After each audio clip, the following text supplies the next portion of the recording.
Hello friends, welcome back to my channel SKD stitching. Friends, இன்றைக்கி நான் வீடியோவில் உங்களோட ஷேர் பண்ண போகிறது பீட்ரூட் சோப்பு எப்படி நம்ம தயார் பண்ணுறோம் அப்படிங்கிறதான் வீடியோவில் ஷேர் பண்ண போகிறேன். வீடியோக்குள்ளே போகிறதுக்கு முன்னாடி எப்போயுமே சொல்கிறது தாங்க, என்னோடய சேனலை இப்போ தான் நீங்கள் ஃபஸ்ட் டைம் பார்க்குறீங்க அப்படின்னா மறக்காமல் சப்ஸ்கிரைப் பண்ணுங்கள். கூடவே பெல் பட்டன் வரும், அதையும் கிளிக் பண்ணுங்கள்.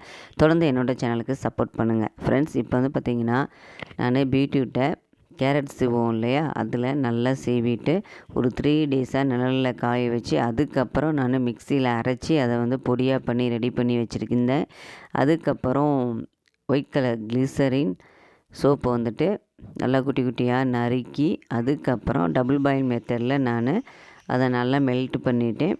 நல்லா மெல்ட் ஆன பிறகு அதோட நம்ம தயார் பண்ண அந்த பீட்ரூட் பொடியவும் இதில் நான் சேர்த்து மிக்ஸ் பண்ணிவிட்டேன். அதோட கூட கொஞ்சோண்டு நம்ம கத்தாழையும் நம்ம இதில் வந்து ஆட் பண்ணியிருக்கோம். நான் எப்போயுமே என்னோடய சோப்பில் வந்துட்டு கொஞ்சோண்டு கத்தாழை வந்து நான் கண்டிப்பாக வந்து ஆட் பண்ணிடுவேன். ஏன்னா அப்போ தான் வந்துட்டு முக அழகுக்கு இன்னும் வந்து ரொம்ப யூஸ்ஃபுல்லாக இருக்கும். அதுக்காண்டி கத்தாழை ஜெல் ரொம்பவே நல்லது இல்லையா. இப்போ வந்துட்டு நம்ம தயார் பண்ண அந்த பீட்ரூட் சோப் வந்து தயாராகிடுச்சு. அதை நான் அப்படியே வந்துட்டு நான் மோல்டில் வந்து ஊற்றுறேன். மோல்டில் ஊற்றிட்டு நம்ம ஒரு 1/2 hour கழித்து பார்த்தோன்னா ஓரளவுக்கு நம்மளுக்கு ரெடி ஆயிரும். இதை நம்ம அப்படியே மோல்டுலேருந்து நம்ம எடுத்துடலாம். பீட்ரூட் சோப்பு வந்து நம்மளுக்கு எவ்வளவு தேவையோ அதை மட்டுமே நான் வந்து இப்போ தயார் பண்ணியிருக்கேன். ஏன்னா நம்மளுக்கு தேவையான என்னென்ன சோப்பு தேவையோ அதுக்கு ஏற்ற மாதிரி நம்ம சோப் பேஸ் வந்து யூஸ் பண்ணி இந்த சோப்பை வந்து நம்ம வந்து தயார் பண்ணிக்கலாம். முக்கியமாக இன்றைக்கி நிறைய பேர் வந்து பார்த்திங்கன்னா காய்கறிகளில் சோப்பு வந்து தயார் பண்ண ஆரம்பிச்சிட்டாங்க. ஃப்ரூட்ஸில் தயார் பண்ணுறாங்க. அதுக்கப்புறம் வந்துட்டு நிறையா செடிகள் வச்சு தயார் பண்ணுறாங்க இல்லையா. ஸோ நம்மளுமே இப்போ அதே மாதிரி தான் நிறைய விதமான சோப்புகள் வந்து தயார் பண்ணிகிட்ருக்கோம். ஃப்ரெண்ட்ஸ், என்னோடய சேனலில் நான் தொடர்ந்து உங்களோட இந்த சோப் மேக்கிங் வீடியோஸ் நான் ஷேர் பண்ணிகிட்ருக்கேன். தொடர்ந்து என்னோடய சேனலை நீங்கள் கண்டிப்பாக பாருங்கள், உங்களுக்கு யூஸ்ஃபுல்லாக இருக்கும்னு நான் நினைக்கிறேன். இப்போ வந்துட்டு நான் பீட்ரூட் சோப்பு தேவையான அளவுக்கு நான் மோல்டில் ஊற்றிட்டேன். இது ஒரு 1/2 hour கழித்து நம்ம பார்ப்போம். முக்கியமாக இந்த மாதிரி மோல்டில் ஊற்றுறப்பே நம்மளுக்கு வந்து தெரிஞ்சிடும் நம்ம வந்துட்டு சரியான அளவில் தான் நம்ம சோப் வந்து தயார் பண்ணியிருக்கோம் அப்படின்ட்டு. ஏற்கனவே நான் சொல்லியிருந்தேன், என்ன தான் நம்ம சோப் பேஸ் வந்து யூஸ் பண்ணாலும் அதில் சேர்க்குற மெட்டீரியல்ஸ்லாம் நம்ம கரெக்டான அளவில் நம்ம சேர்த்தா மட்டுமே தான் சோப் பேஸில் செய்கிற சோப்பு கூட நம்மளுக்கு வந்து நல்லா வரும். இப்போ இந்த சோப்பில் நான் ஆல்ரெடி உங்களோட ஷேர் பண்ணியிருக்கேன். இது வந்துட்டு முல்தானி மெட்டி சோப்பு.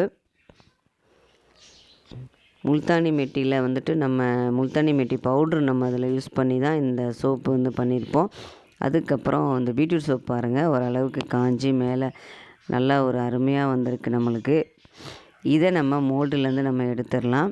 நான் ஏற்கனவே சொல்லியிருக்கேன், இந்த பபுள்ஸ் இருந்தாலும் பரவாயில்ல, இதில் நம்ம வந்துட்டு ஆல்கஹால் யூஸ் பண்ண தேவையில்லை. வேணும்னா யூஸ் பண்ணுறவங்க யூஸ் பண்ணிக்கோங்க, அது உங்களோட விருப்பம். இப்போ இதை நான் நல்லா வந்துட்டு செக் பண்ணி தான் பார்க்குறேன். ஏன்னா இன்னும் வந்து கொஞ்சம் காயணும். இன்னும் மேலே வந்து மட்டும்தான் பார்த்திங்கன்னா நல்லா ஓரளவுக்கு நம்மளுக்கு ட்ரை ஆயிடுச்சு. ஆனால் நடுவிலலாம் வந்துட்டு நம்மளுக்கு இன்னும் வந்து கெட்டித்தன்மை ஆகலை. ஸோ நம்மளுக்கு ஈரப்பதம் இருக்கிறப்ப நம்ம சோப்பு மோல்டுலேருந்து சோப்பு எடுத்துடக்கூடாது. நம்ம சோப்பு வந்து சரியாக வருமா வராதா அப்படிங்கிறது இந்த மாதிரி நம்மளுக்கு மோல்டில் ஊற்றின பிறகு எக்ஸ்ட்ரா இருந்துச்சு அப்படின்னா இதை நம்ம ஒரு 1/4 மணி நேரம் கழித்து நம்ம பார்த்தோன்னாலே இதோட இருக்கிற தன்மை நம்மளுக்கு நல்லாவே தெரிஞ்சிடும். ஓரளவுக்கு நம்மளுக்கு சோப்பு சூப்பராகவே வந்திருக்கு.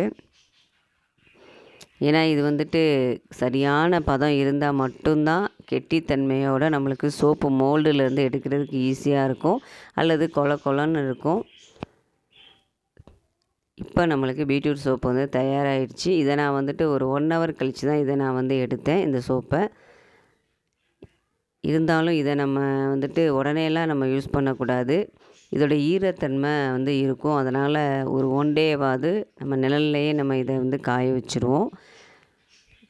சோப் பாருங்கள், எல்லாமே நல்லா வந்திருக்குல்ல ஃப்ரெண்ட்ஸ். அது மட்டும் இல்லை, இப்போ நம்ம பச்சையில சோப்பு, அதுக்கப்புறம் வந்துட்டு குப்பைமேனி சோப்பு, குறிப்பாக குப்பைமேனி சோப்பு எல்லாருடைய ஸ்கின்னுக்குமே ரொம்ப அருமையாக பொருந்தக்கூடிய ஒரு சோப்பு குப்பைமேனி. அலர்ஜிக்கு மட்டும் இல்லை, நம்மளுக்கு சரீரத்தில் இருக்கிற எந்த ஒரு ப்ராப்ளத்துக்கும் நம்மளுக்கு வந்து குப்பைமேனி சோப்பு வந்து ரொம்பவே பயன்படும். இப்போ இந்த சோப்பையுமே நம்ம எடுத்துடலாம். ஓகே ஃப்ரெண்ட்ஸ், இந்த பீட்ரூட் சோப் நம்மளுக்கு ரொம்ப அழகாக வந்திருக்கு. இந்த வீடியோ பிடிச்சிருந்தா மறக்காமல் லைக் பண்ணுங்கள். அடுத்த வீடியோவில் சந்திக்கிறேன்.